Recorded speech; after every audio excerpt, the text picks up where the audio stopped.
Hello friend, अस्सलाम वालेकुम। Welcome to my YouTube channel Desi reaction. मेरा नाम अली है। और मेरा नाम सनान। आज हम जिस टॉपिक पे बात करने वाले हैं, जो वीडियो आपके लिए लेके आए हैं, वो है इमरान खान ने जो 25 मई को कॉल दे दी है इस्लामाबाद लॉन्ग मार्च की।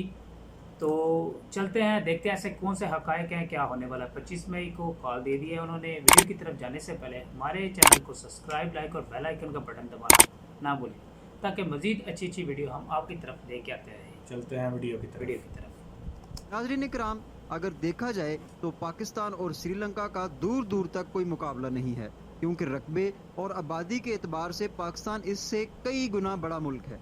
मजीद ये कि पाकिस्तान के पास बड़ी मईशत है और इसके पास ताकतवर फौज भी है, लेकिन इतना वाज़े फ़र्क होने के बावजूद इन दोनों ममालिक में बहुत सारे मामलात में ममासलत पाई जाती है।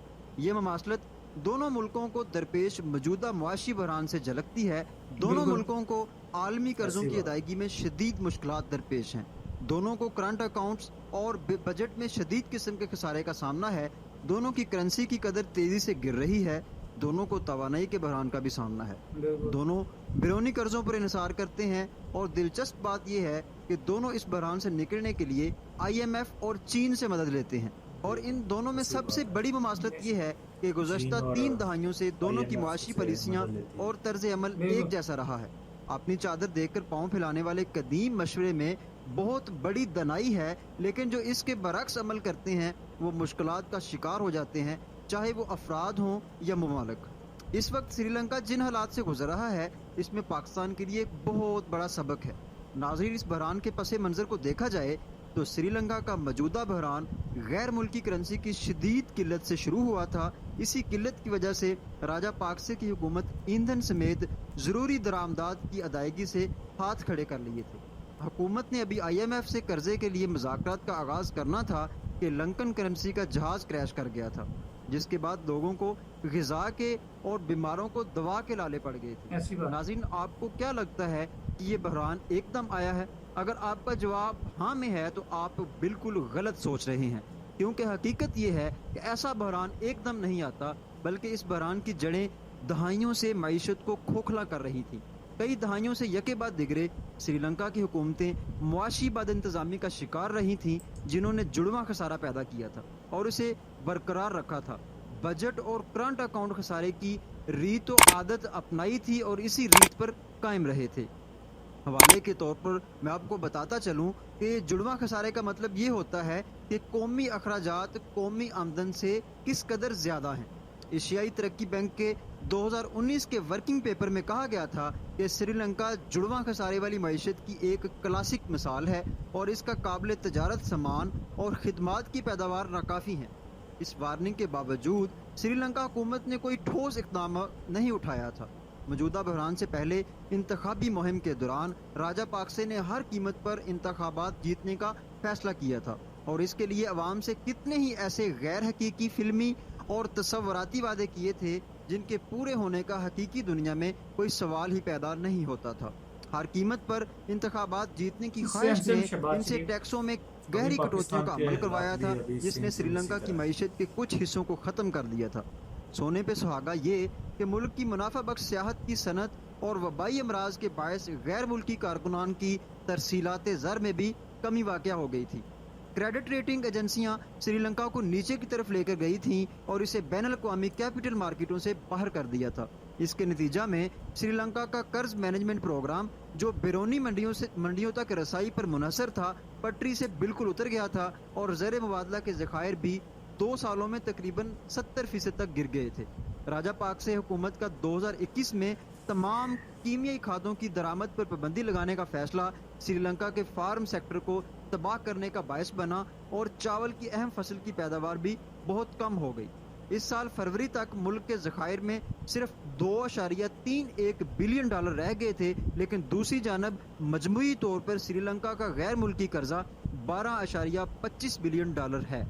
गुज़श्ता माह जारी करदा मुल्की मईशत के जायजे में IMF ने कहा था कि अवामी कर्जा खतरनाक हद तक पहुँच गया है और गैर मुल्की ज़र मुबादला के ज़खायर कर्ज की करीबी मुद्दत की अदायगी के लिए नाकाफ़ी हैं।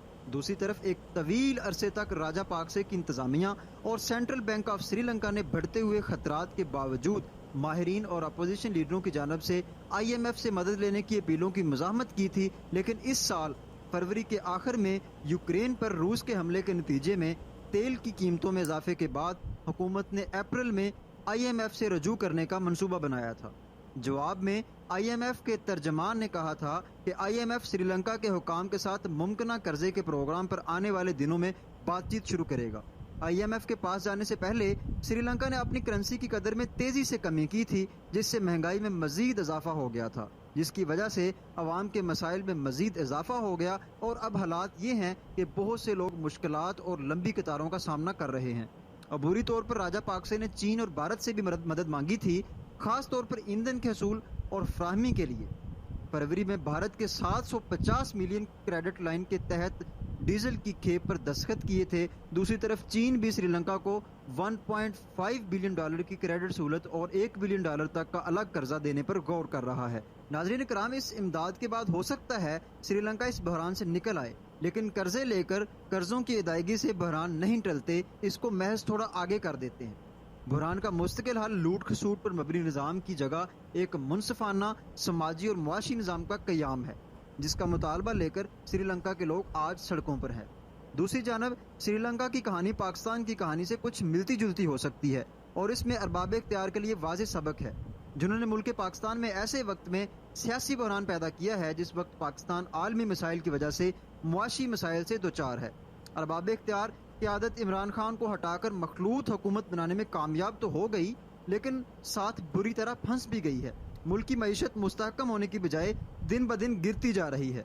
डॉलर रेट 2 सेंचुरियां क्रॉस करने वाला है। पेट्रोल बम भी किसी वक्त अवाम पर गिराया जा सकता है, जिसके बाद जो महंगाई का सुनामी आने वाला है उसे रोकना मुश्किल ही नहीं नामुमकिन हो जाएगा। साबिक वजीर खजाना हफीज पाशा के मुताबिक पाकिस्तान के पास ज़र्रे मुबादला के ज़खायर 10 अरब डॉलर तक रह गए हैं। 5 अरब डॉलर के कर्ज मई में अदा करने हैं और 5 अरब डॉलर के कर्ज जून में वाजिबुल अदा हैं। अगर IMF के साथ मामला जल्द तय न हुए तो खुदा न खास्ता पाकिस्तान डिफॉल्ट कर सकता है और मुल्क में श्रीलंका जैसी सूरत हाल पैदा हो सकती है। हुकूमत पाकिस्तान के पास इसके अलावा कोई और ऑप्शन नहीं है कि वो IMF के मुतालबात मान ले। न जाने सरकार किस बात का इंतज़ार कर रही है। ऐसा महसूस हो रहा है कि पाकिस्तान को 2 हुकूमतें चला रही हैं, एक पाकिस्तान में बैठी है और दूसरी लंदन में। श्रीलंका में भी एक भाई सदर था और दूसरा वजीर आज़म। वहाँ भी ताकत का मरकज़ एक ना होने की वजह से मसाइल पैदा हुए थे। इसके अलावा श्रीलंका ने महंगे कर्जे लेकर अवाम को सस्ता पेट्रोल और डीजल दिया। वक्ती तौर पर अवाम खुश तो हो गए, लेकिन मुल्क दिवालिया हो गया। पाकिस्तान भी अवाम को सस्ता डीजल और पेट्रोल फ्राहम करके 300 अरब का नुकसान कर चुका है। जब मुल्क चलाने का इन्हिसार तजारत की बजाय इमदाद और कर्जों पर हो तो करीबी दोस्त ममालिक भी साथ छोड़ जाते हैं। हाँ जी दोस्तों, जैसा कि आपने देखा है मौजूदा हालात जो श्रीलंका के हैं वही सेम टू सेम पाकिस्तान के भी बन रहे हैं। अगर ये 25 मई को अगर कोई हंगामी सूरत हाल बनती है तो लगता है जैसे पाकिस्तान जंगी की तरफ जाएगा। जैसे कि माशी बहरान वैसे भी पाकिस्तान में कम तो है नहीं। इसी तरह अगर कर्जे लेके पेट्रोल वगैरह अगर हुकूमत आती है या फिर ये हुकूमत कम करती है, वो हमें बाद में जैसे पहले मंगाई थी वो डबल हो जाएगी। तो कुछ सबक सीखना चाहिए वैसे, या तो फिर हमें कुछ ऐसे हमारे प्रेसिडेंट जो कि इमरान खान को अगर रात को 12 बजे अदालतें ओपन हो सकती हैं, उसको उतारा गया जिस तरह आपको मालूम है। तो किसी गरीब के लिए ऐसे अदालतें ना तो खुली हैं कभी, ना कुछ हुआ है कभी किसी के लिए। तो अभी तो देखते हैं, चलते हैं, अभी 25 मई का इंतज़ार है, देखते हैं क्या बनता है। हम सपोर्टर इमरान खान के हैं, इसमें कोई शक नहीं है। हमारी तो दुआ है अल्लाह पाकिस्तान को सही सलामत रखे और अपने पाँव पर खड़े होने की तौफीक दे। और इन जैसे जो शैतानी जो अभी देखा आपने कि एक भाई लंदन बैठ के जैसे कि चला रहा है पाकिस्तान, अभी पाकिस्तान के फैसले लंदन में हो रहे हैं। इनकी सियासत खत्म हो चुकी है, इनको चाहिए अभी सियासत छोड़ दें। लेकिन इन्होंने आने वाले वो क्या कहते हैं नस्लें दर नस्लें इन्होंने अपनी सियासत चलानी है। वो किस लिए? क्योंकि उनका फ्यूचर बनाना है। शहबाज शरीफ और मरीम नवाज और जरदारी ने आगे बिलावल को कर दिया, क्योंकि वो इनका फ्यूचर आगे चलाना चाहते हैं। आने वाले ये बादशाही निज़ाम इन्होंने चलाया हुआ, ये ख़त्म होना चाहिए। वैसे इस सिस्टम को पाकिस्तान ये जमहूरी कम और वो क्या कहते हैं बादशाही और गुलामी वाला ज़्यादा लगता है। बिल्कुल ऐसी बात है। जैसा कि आप लोगों ने वीडियो में देखा, श्रीलंका के अभी कैसे हालात हैं आप सब जानते हैं। अभी हाल ही में क्या हुआ है उधर श्रीलंका में बिल्कुल दिवालिया हो गया पूरा मुल्क। बिल्कुल, वहाँ पे कोई चीज़ ऐसी स्टेबल नहीं है, मतलब चल रहा है कर्ज़ों पे। अगर मुल्क कर्ज़ों पे चलने शुरू हो जाए तो इस तरह तो चल बैठा, मुल्क भी चल बैठा। अभी तो डॉलर की कीमत भी काफ़ी ऊपर जा चुकी है। जिन्होंने डॉलर खरीदा होगा उनकी तो मौजें होगी होंगी, बाकी इस तरह तो गरीब आवाम का कोई भी नहीं सोच रहा। बाकी अल्लाह पाक करम करे। कैसी लगी आपको वीडियो, अपने कमेंट में अपनी राय का इजहार करें और हमें इजाज़त दें। हमारे आने वाले दोस्तों को हमारा खुशामदीद, हमारे चैनल को सब्सक्राइब और लाइक कर दें ताकि इसी तरह की मज़ीद वीडियो हम आपकी तरफ लेके आते रहें। अपना ख्याल रखिएगा, दुआ में याद रखिएगा। अल्लाह हाफिज़।